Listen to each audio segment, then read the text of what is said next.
Okay, if y'all plug in right now, y'all better be telling me that that sound is working and that sound is working fine. Cause y'all gonna crack up. Oh my goodness. Oh man. Whoo. Yeah. You see, the issue is you have to plug the cord all the way in. That's the problem. I know, Christine. Oh my God. Christine, you're going to crack up. You're going to crack up. You know what? It's better it happened now than later because if it happened later, it could have been so much worse. It could have been so much worse. I got to tell you what it was. There's a cord that the receiver, the transmitter or the receiver plugs into the phone. And this cord plugs into the receiver on one end, into the phone on the other. And I always forget, it's this little part right here. Pardon what the camera blocking the camera, but that little part right there that you have to fully engage.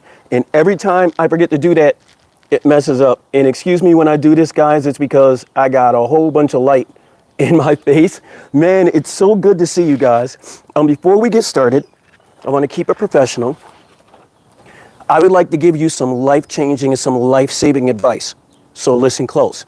And I'm going to read it to you word for word because you may never know when you'll end up in a situation where you may need to know how not to get eaten by Ewoks.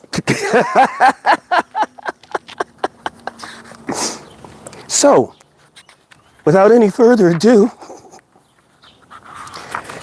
and throughout our videos, so guys, we're just literally just hanging out now because you guys have helped me out with so much getting ready for the Upflip 1 hour special coming up this Wednesday. I just wanted to, give you some life-saving advice. You guys helped me get my life together. I hope you're enjoying the surroundings. You guys gave me all the advice to build this. So our first step in how not to get eaten by Ewoks and other galactic survival skills, staying alive. First steps. If you've crash landed, you've just had the most terrifying experience of your life. But at least you're alive. Surviving a crash landing is quite rare. You've been lucky. Yet you're nowhere near out of danger. Do you know where you are? Determining your location and assessing your surroundings are the first things you need to do. How can you be found by rescuers if you can't even find yourself? Even once these are done, your journey to safety is only just beginning. Sorry, guys. Oh, my goodness. Oh, I can't see. Oh, my goodness. I'm sorry. Yeah, guys, man, come on, join along. We're just literally just hanging out. I just wanted to say thank you to you guys. Thank you so much for all of the help, all of the advice that you've given me getting prepped for the Upflip special. Pardon me for the interference that we had with the microphone earlier today. I have to remember to do proper sound checks and proper... Yeah, you see I'm just lounging, dude. T-shirt's not even tucked in. You know I'm not professional right now. Also, I'll be drinking water while I'm on the air because I get thirsty. I'm a human being. It happens. We added a bunch of cool stuff to the gardens in preparation for the special this upcoming Wednesday. But guys, while I'm chatting with you, please feel free, get on the message board, fill me in, tell me what you've been up to. Tell me what you've been up to. While we're just walking around, just taking a look at some of the improvements, just so you guys can see for yourselves, some of the improvements, the things that we've added to the gardens, maybe some things that we've taken away. You'll see a difference in some of the plants. You'll see a difference in the canopy. You'll see that we've instilled the bamboo stakes, and that's because we want the tomatoes to go up and then stay there. And then they're gonna form a canopy going to the front and going to the windows, to the walls. Okay, guys, you gotta forgive me. I just went to the Tacos and Tequila concert this past weekend. So my voice is finally coming back, but I got to see Fat Joe, Lil Jon, everyone that I loved when I was a lot younger. Fat Joe, Lil Jon, Trick Daddy, Paul Wall, Chingy. I think Chingy was there, but it was a great concert, man. My wife and I went, we had an absolute blast. Community is everything, so we love to just get out there and have fun. But it was also good, guys, because it actually gave me time to get a break from the gardens, because very rarely do I like to leave this place. This is my home away from home. Well, my home at my home. You notice the PVC structure that we built? You guys who are members and subscribers to the station, please, to the channel, please, if you're already not, become a member, become a member. Without you guys, we couldn't have built all of this cool stuff that we have here. Like, I'm going to be changing the camera angle. We got a sink installed. I know I'm forgetting something over there. Yeah, we got the ice machine back up and running again, the cold water machine back up and running again, because this entire space behind me, not to get off point, but this entire space behind me, that's our TV that we use for broadcasting and for instruction purposes and for weekend and games and just chilling. But this closes off and this becomes a classroom setting behind me. So in times of windy weather, inclement weather, we're still able to carry on with our lessons behind me. All together, since I've been working with you amazing people, we're able, pardon me, there you go. The camera took a little bit. We're able to fit about 50 or 60 people on the property when we're giving our presentations. And if they actually brought their own seating, we can fit more than that. It's quite a big layout in the yard. You guys see how this gimbal is just following me around smoothly like that? I figured out where to put the transmitter, but Miss Maldonado, thank you very much for all of your help. You guys may see birds and stuff behind me. Please don't mind them. This is their yard as much as it is my yard. You guys see the changes we made over here in Navajo Grow Bed number 2? Well, the beauty to it is that you folks were steps. You were part of every single step of this, every single part of this transition. You guys remember when the tomato plants weren't even here? Remember when the purple lettuce plants were just babies? Pepperidge Farms remembers. Just kidding. Every time I make a joke like that, I literally tell you guys to show my age, but I don't mind. It's good to be old, and as I tell everyone, you don't stop playing because you got old because you stopped playing. So you'll forever see me being a little kid out here. Oh my gosh, guys, look at this. Look at the, I believe this is cantaloupe. Yes, this is cantaloupe. And this is flowering all through. I'm not even looking for males or females like that, female plants like that. Because I'm going to be honest with you guys, I don't want to stress. Like, I've been in that position where you were trying to see, like, is it a male? Is it a female? Do I hand pollinate? Do I this? Do I that? And you do all of this hard work in your garden and you have all of this concern and all of this worry. And then you look down and in the middle of the asphalt, you got like a 3-foot tall tomato plant just growing without any structure, any stand, anything. No help from you. You just kind of got out the way. So my advice to you is kind of like stay out your own way in the garden. Enjoy it. Enjoy it. I believe gardens are meant to have fun and gardens are meant to be learning experiences. So anyway, back over here, you guys notice the big blue table. Let me get my gimbal back to follow me. Sorry about that. The big blue table or gray table that we used to have over there is now gone. Yeah, we removed it. The one we used to have the potatoes sitting on it that was right over here, we got rid of that. I'm probably going to take this potted plant right here, move it a little bit over because I'm going to bring the camera back in a second because I want you guys to actually see what this looks like from a wider angle. Like you guys did your thing over here. You really, really did. And I say you did it because I may be the one putting the things together in the yard, but we built this city. We built this city on all our goals. I know I could have did a better verse than that, but forget it. It was impromptu. It was freestyle. But we actually built this garden together, guys. And to me, that's the ultimate of community. Gardening is community. So, like I said before, my voice gets all super, super bad and super raspy. I really wanted you guys to get a look at all of the stuff that we've done in the yard.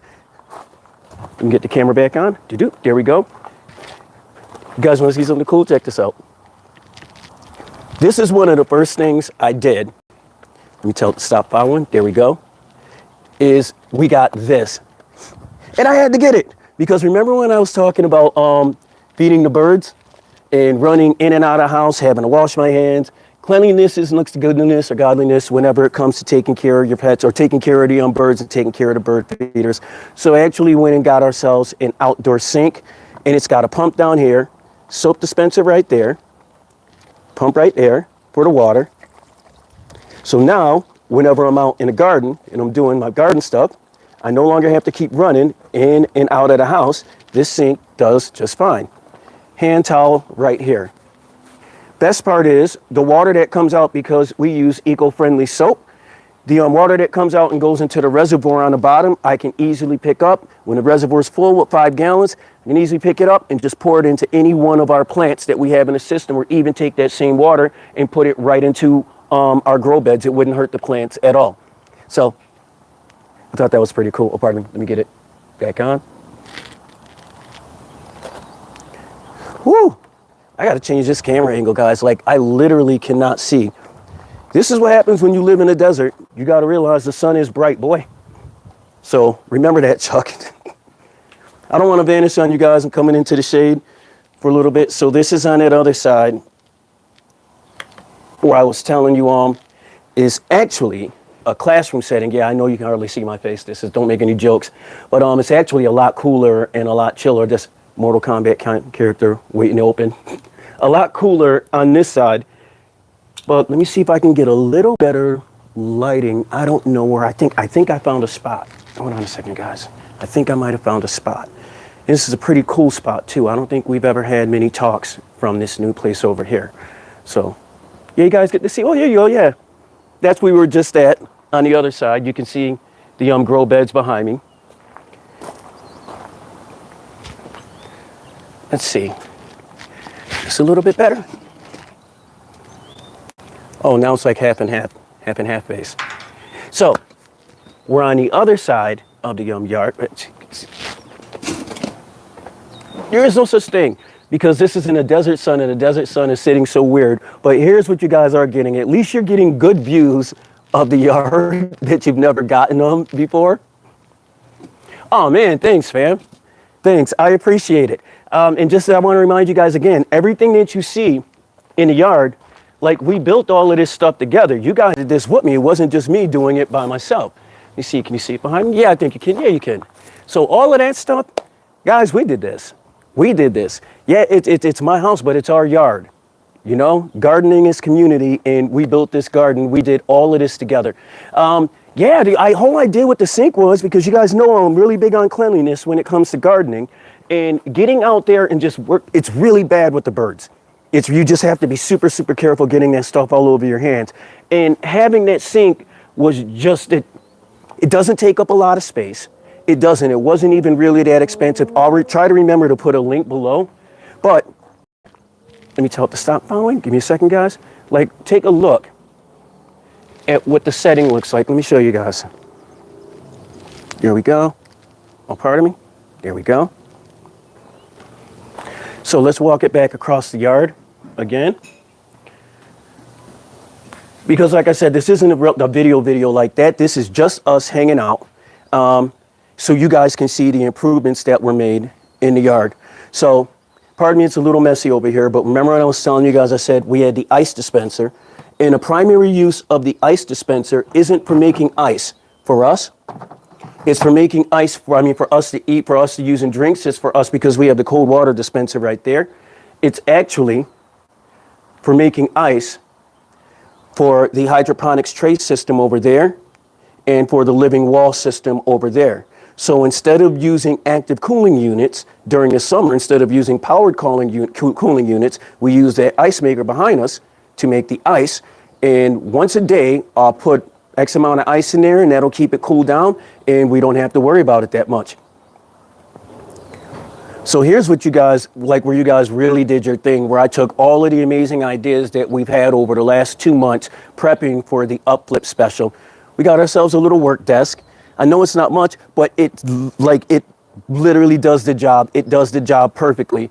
But you can see right next to the work desk, well, I have my bonsai plant. It's not my plant. It's my pail. It's my garden pail. But there's the sink. So you can see how that sink is built, right? There's a reservoir that holds the water down there. The soap is actually inside of here. There's the capture reservoir down there. So let me see if I can get this at an angle. There you go. There's the pump. You give that a pump.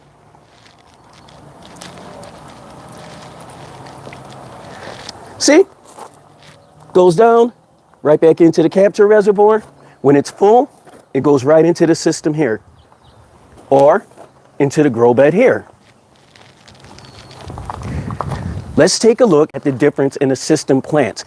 Now, that's why I said I wanted to give it a couple of days between the last time you guys saw it and now, because it's actually quite a few changes in here. The marigolds have totally taken off. We trimmed a whole bunch of the celery because it's always celery on the front end. So we trimmed a bunch of the celery down because the idea is we want the lettuce. I mean, I said the lettuce, pardon the lettuce. The tomatoes on bamboo stakes, we want those to shoot right up. When they shoot up, we're going to tie them to the top of the canopy, and they're going to, just flow right over like the floating garlands in Babylon. I did this before with our aquaponics garden at our old house. Here's a really good shot of the gardens from there. You can see where take a look at where we installed the trellis. So the gray table used to be right here, and this is where we would have the potatoes sitting, but the potatoes are so well established. They're in the fabric pots, so I just put them on the ground. You don't have to water them every single day. The leaves will tell you when you want them, when they want you to water them. So we know that we have some potatoes growing in there, so that's good. And these are all from potato scraps, potatoes that were accidentally growing eyes in the kitchen. Look at the cascading greens that go into the purples and into the yellows. You guys remember the day we put these out here? Remember, we were just pointing at spots in the garden. We was like, that looks like a great home for the marigold. It looks like the marigold's telling you that it wants to live right there. And that's what I was actually feeling when I talk to these gardens, guys. I'm serious. I'll be really out here talking to these gardens. Here's the, I think this is the, this is the Italian parsley. We just put this out here. And remember, when I put this out here, guys, I do believe I posted the video. But when you first put it out here, when you first transplant it, you'll see some of the leaves kind of go whang off to the side. And instead of, my bit of advice is give a couple of days with those things leaning to the side. After that, your roots are already primarily or partially established. Cut those little hanging ones off because now your plant won't be trying to convert so much energy and try to making those droopy leaves and those droopy branches stand back up. So get rid of those. And the remaining ones are going to perk right up just like that. And we do it with all of the herbs that we have in the garden. We actually just trimmed this back. I think this is English thyme. Yes. So we trimmed this back earlier for harvest in the house. This is the curly parsley right here. So even in this little space, guy, let's just say 1 square foot, which would be 12, 12, 12.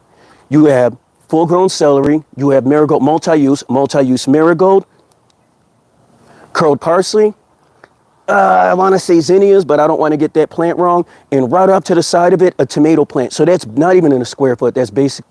It's 1, 2, 3, 4, 5, 6, 7, 8, 9. 9 plants in about a 16-inch square space. 9 plants. Now, I know in square foot gardening, that's 1 plant per square foot. But because we're doing raised bed gardening and because of just, I don't know, man, it's just, we look at gardening as an adventure and not as such a structure or a rule that you shouldn't break. Because as soon as you do, look at that view, guys. Look at that. And this is live. This is live. When I tell you guys the pictures don't do it justice, the pictures don't do it justice. And I want to remind you guys that none of this looked like this. We changed changed a little bit where that feeder arrangement is. We totally changed where this one was. We changed where the pineapple guava plant was at. We changed all of this because we were hanging out with you guys and we took the feedback from you absolutely serious. You can see the Catalina Mountains behind that cactus over there. And what's funny about the Catalina Mountain is there's actually gold up in them hills. Like, not even kidding. There's absolute gold up there. There's some great documentaries on YouTube telling you all about it. I'm so glad that I got you guys with me right now during this hour, because this is the time that I take some of the shots that get most of the views on the other social media network. What's it called? Facebook. On Facebook, we're averaging about 1.4 or 1.5 million views a month. And for the last week or so, we've been averaging between 50 and 100,000 views a day. And it's all gardening stuff. And it's all gardening stuff that you amazing folks help develop. I mean, they did too a little bit. Can't take it away from them. There's our desk. Keep it simple, folks. They helped a little bit. You can actually see, and this is a good time now, guys, to point out, pardon me, how little space these gardens actually take up. They don't take up a lot of space. There's the hydroponics tray over there, the one with the cowpen daisies growing around it, multi-purpose, multi-use, volunteer plant. It's just so much goodness being given in this yard, but that takes up a little space. That's a 3x3 foot tray. Over there, there's the living wall, and I think the living wall is 4x4 feet.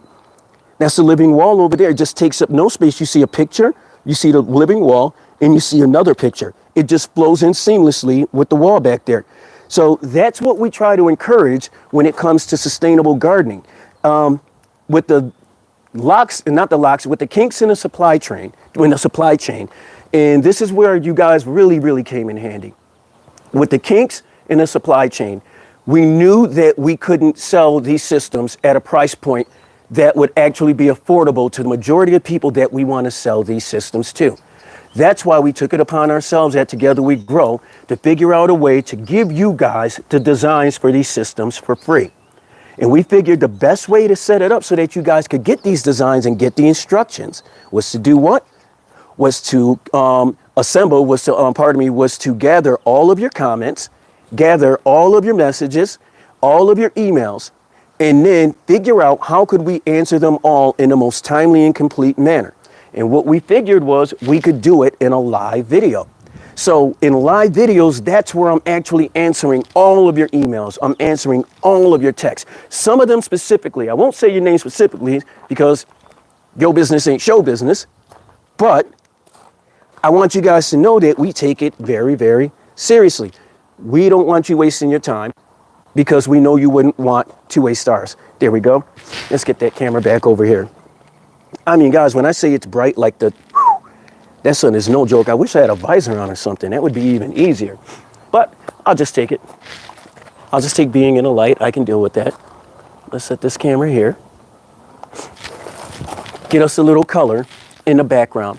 So I wanted to ask you guys, is there anything that you think we should try growing in the gardens back here? Before you say it, we're not going to try to grow ganja or any mess like that. It's Tucson, dude. We live in Arizona. It's darn near free. All right, so you know it's not free.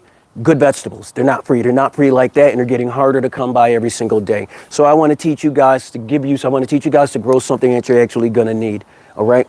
So if there's something that you would like us to experiment with, let us know. Maybe you're from a specific area in the world. Maybe you don't see something in here that maybe you're growing something that we're not, something that's indigenous to where you're from. Let us know. Let's see if we can get it growing, especially in one of our sustainable systems. We're going to be setting up indoor experiments coming soon. So when we do that, I would really like to get your suggestions, especially if you're from places all around the world, like maybe little known vegetables, not fruiting things, because fruiting vegetables, the whole point of sustainable gardening and hydroponics and aquaponics is that you want to grow something that's fast producing, something that's fast multiplying, something that you can turn over, something that can feed people fast. Because you don't want something that's going to take 8 months in order for you to eat it, especially if you just went through a tornado. If at all, you want something that if you can get it started, you want something that you're eating in a few weeks, if not immediately. Well, with our sustainable gardening systems, with you taking this information and putting it to work, you get to do this on your own. So I did want to talk about some things to do in preparation. We've talked about it before on our channel, but in preparation before Wednesday's 1 hour uplift special. If you haven't already done so, please save and download, if you can, the list or the blank sheet that we posted in our community chat about things that you would need, basically a business plan that you would just fill in the blanks to get you started on your journey and on a better direction of where you'd like to go with your business once you figure out what exactly it is you want to grow. So that's the big thing I wanted to talk to you about. What is it that you want to grow? I told you that the thing we're going to be using in our upflip specials and the one crop that we're focusing on that's easy to grow here are the onion greens. They're fast growing. Once you buy them, they're easy producing. They last for over a year. And if your connections are set up, they're a constant flow of money. So that's key number one. What is it that you want to grow? If you're growing romaine lettuce is very cheap and it's very easy to come by. Don't expect a lot of people to pay a lot of money for it. But there are some lettuce varieties out there that aren't easy to come by that you won't see in grocery stores. Those are the ones that are very expensive when you get a plate of those mixed greens or a bowl of those mixed greens in a restaurant. So in preparation for the uplift special, have you already gone out there, checked with your grocers, checked with your restaurateurs, checked with your chefs, checked with your diners? Have you asked them what it is specifically that they would need? Because 9 times out of 10, if not 10 times out of 10, they'll always tell you they would prefer to get it locally, but there are no providers. There are always distributors who can get it from someplace else, get their cut, and then divvy it out, but there's no first place, there's no source. Now, are you the source? Have you set it up so that you could be the source? I ask you, why not? So before you doubt anything that we talk about in Uplift, if you haven't taken any steps, then you have no idea what you're missing out on. I know there are already thousands and thousands of people who have come here from the Uplift video, and they've already put a bunch of these steps to work. I hear from them all the time, and it's amazing. They're getting foresight about where they want to go with this. So guys, if you haven't done so, fill that form out.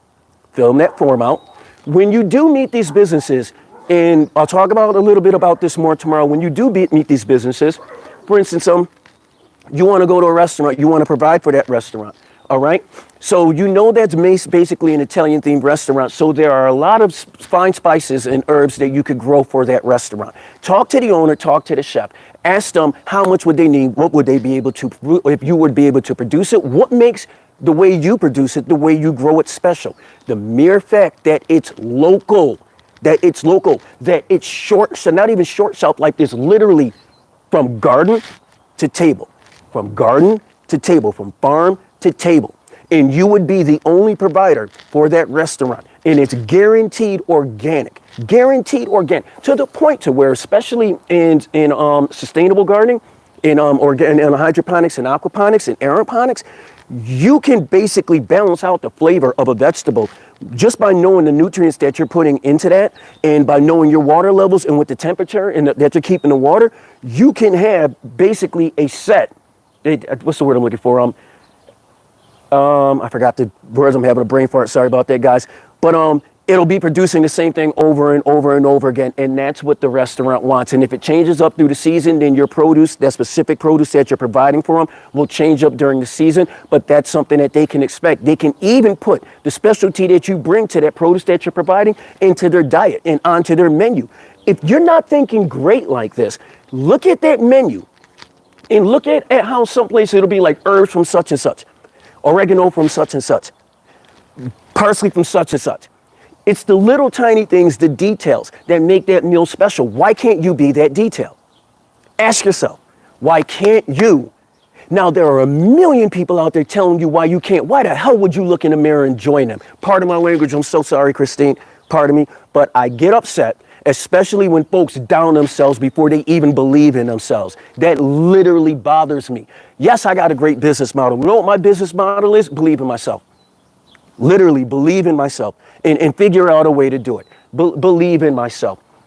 All of this great stuff that I'm selling, I'm telling you guys, the greatest thing that I can bring to the table is just knowledge. And knowledge is absolutely free. I had a friend of mine, and he'll probably see this video. I called him, what's the phrase that I used? I said, you will want to be me something. Because every video he looks at, he was like, I've looked at your system and I saw ways that I could improve. I said, if ways to improve, I said, why didn't you see ways you could have invented it?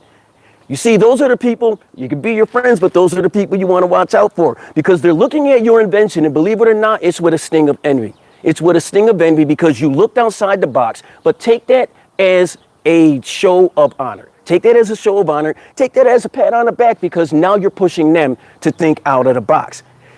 But the point that I brought up, he said, because he said he's wondering, why do I use all repurposed stuff when obviously I could buy everything new? I said, because someone might be watching this video and literally the only money they have would be to pay the internet bill to watch this video. Why would I put the pressure on them, having them think that they got to pay X amount of money in order to provide fresh vegetables to their house? Screw that, man. Half the stuff you see in our systems, not even half of it, the majority of it is stuff that was repurposed. That's the whole point, that together we grow. 15-year-old Navajo grow bed. Why don't I have to rebuild it? Because I don't have to reinvent the wheel. Folks are like, are you worried about the wood rotting away? The water never touches the wood. The wood is literally just an outside facade. The base of this thing is thick corrugated metal with this heat reflective, super thick plastic or PVC pond lining that's on it. It never gets hot in the soil. They thought this thing through when they made it. And I believe you, and you can see where they used a bunch of repurposed stuff to make it, but that's the genius behind it. If it ain't broken, don't fix it. I see a bunch of grow beds. In the grow beds that I see, they're all basically one big solid piece. Some of them you put together, even the wood ones, it's basically a coffin without a top on it. And the first thing I think is, whatever the outside temperature of the wood is going to be, the inside of the temperature of the wood is going to be. I wonder if people using a wooden grow box, like raised grow bed like that, know that.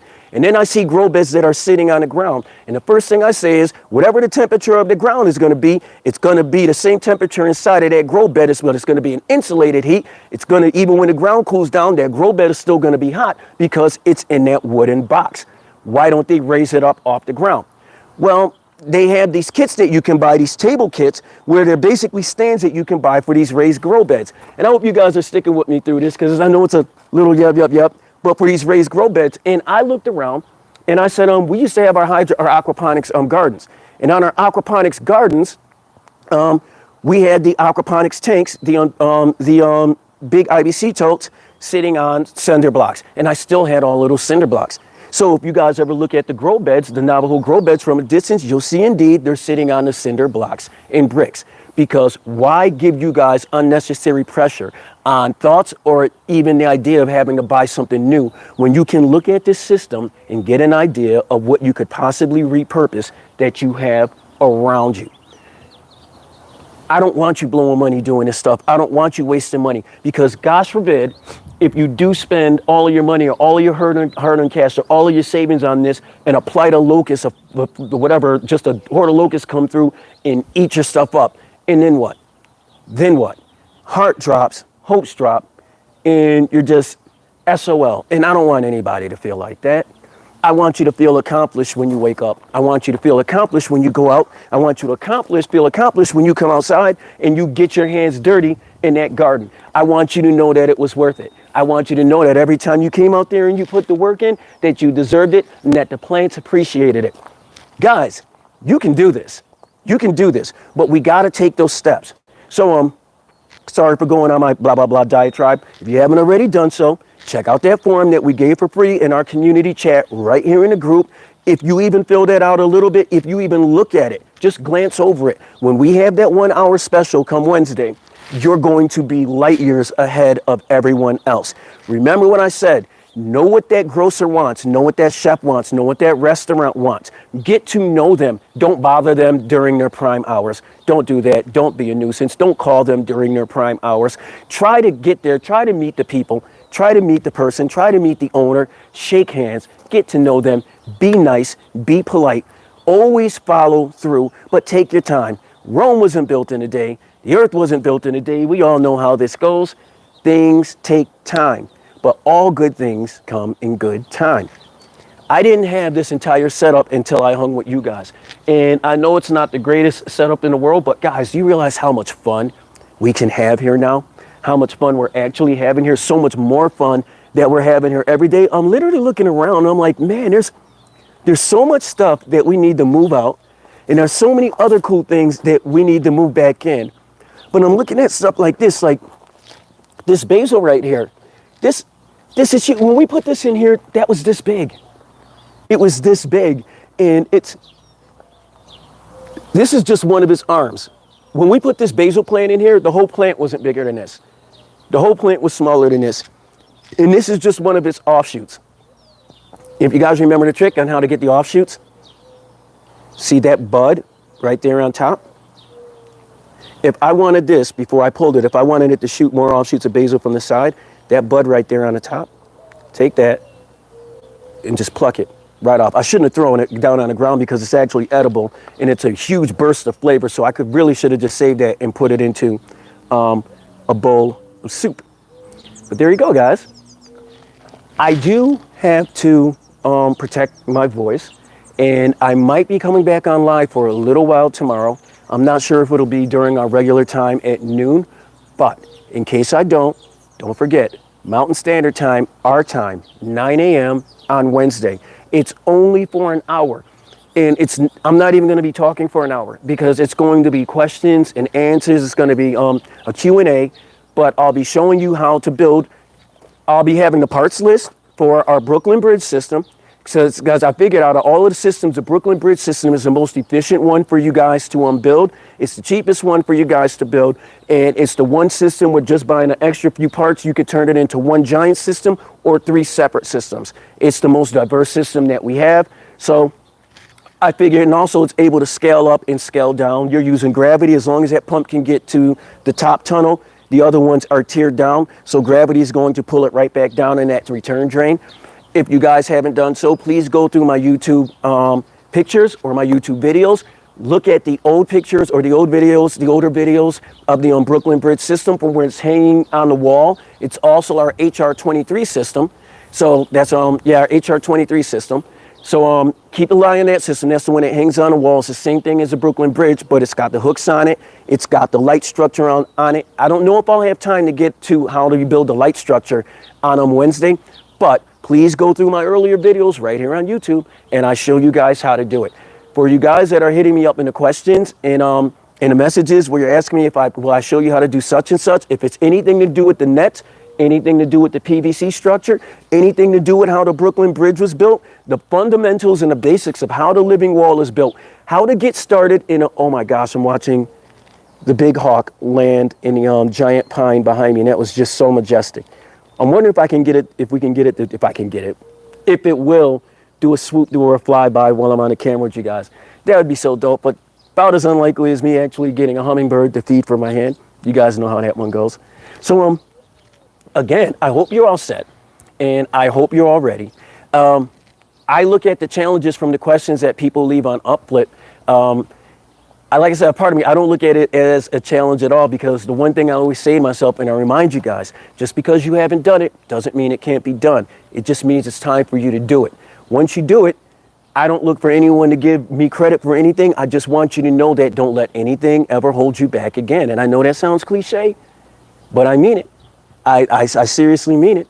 And I say again, onion greens, our prime produce that we make here, is the prime one that we use when we show people how to turn trash into treasure. Amazon is your friend.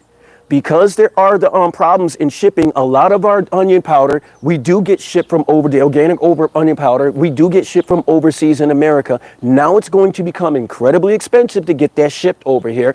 But by repurposing this stuff that you usually put in the trash, think outside the box, and you can become the provider for that much needed herb, that much needed, spice that they're going to be wanting in these restaurants. Think outside of the box, get ahead of the curve. Those small bottles of organic green onion powder on Amazon sell between $13.50, I believe, and $23 to $25 a bottle on Amazon. Right now, that hydroponics tray over there, the average length of one of our organic green onion greens is about 3 feet long. So in each one of those pots over there, that's about a bottle or two. When you break it down, chop it up, dehydrate it, we'll show you how to do all of that in future videos. But guys, I'm telling you, it's there. The money's there for you to make it. But then when you start, and I know I'm kept going on, but this is part of it.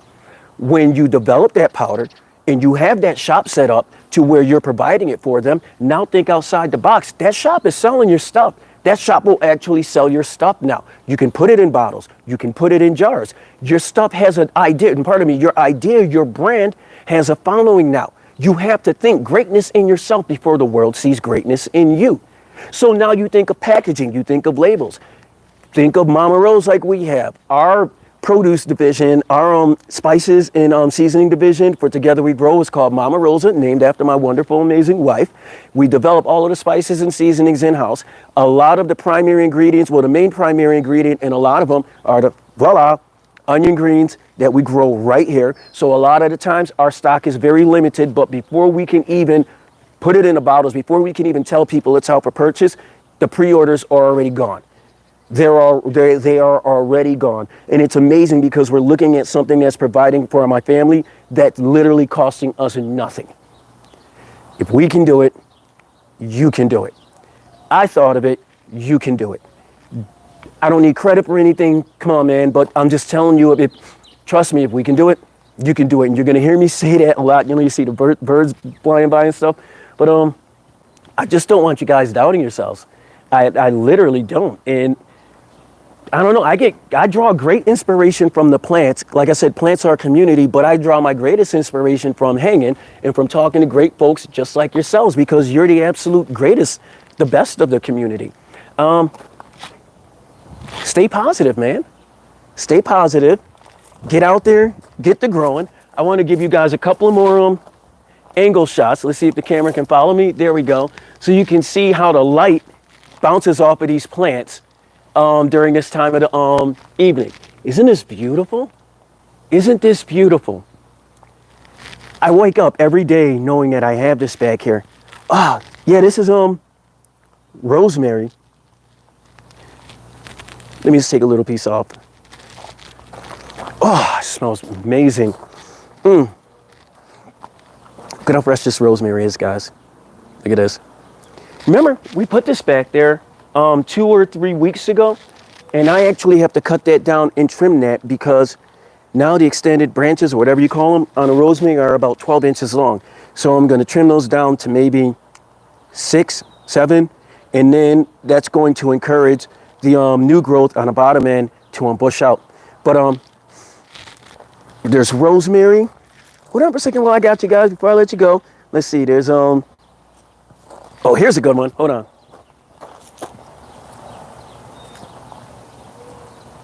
Oh, let me get a fresh red. Here, bring it back over. This is a smaller one, but this is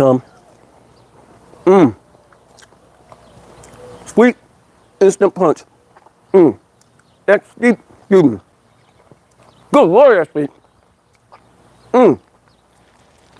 Crap. I'm sorry. Woo, that is incredibly sweet. That's stevia. Oh my goodness. Oh Lord. It's not my first time to the rodeo, but that just, oh my goodness, I forgot. It's a lot more mature now from when we put it in there, so the sweetness has intensified. But that's rosemary over there, not to be confused with. And this is stuff you guys couldn't even see in the garden when I was just over there showing it to you. So there's rosemary right here. There's thyme right here. Not done yet. Let's see what we got right there. That's a small one. For everyone who doesn't live in Mexico, this is one of your most hated herbs. This is cilantro. We're not done yet. Let's keep going, guys. Now, mind you, this is just in the 2 little 24 square foot grow beds. We're not even talking about the tomatoes and the melons or anything. We're just doing a quick little walk around. And we're just talking herbs. Let's see. Reunited and it feels so good. Oh, that's a good one right there. You get this guy. That's a side branch. But yeah. Whoops, let me get that. There we go. There's one. Here's another. Oh, there we go, all together. There we go. So, we have flat Italian parsley right here. If you're lost and you look and you will find me time after time. This is time, part of my little bad singing joke. And this is that our flat parsley? Nope, curled parsley. So, in that little walk around this little grow bed right there, like look at how just what you can do in little spaces. These are all different herbs grown in that tiny little space in the gardens. How cool is that? How cool is that? That's a bunch of stuff on your seasoning shelf, on your herbs, on your dried herb shelf right there. But you can grow them and you can provide them fresh. So that would take us to the next issue, scaling. Well, guys, that's the important thing.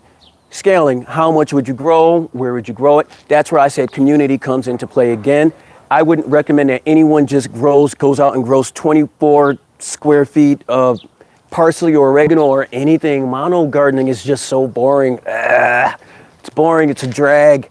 Poly gardening, that's where it is. A whole bunch of difference, a whole bunch of popping colors. But then you're like, well, how could you make your profit? You could have separate systems. You could have separate systems, like primarily in the grow bed on the other side, I got a couple of tomato plants, but you guys know that hydroponic tray, that's all green onions. And the cowpen daisies, those are volunteer, so I don't really have to take care of them.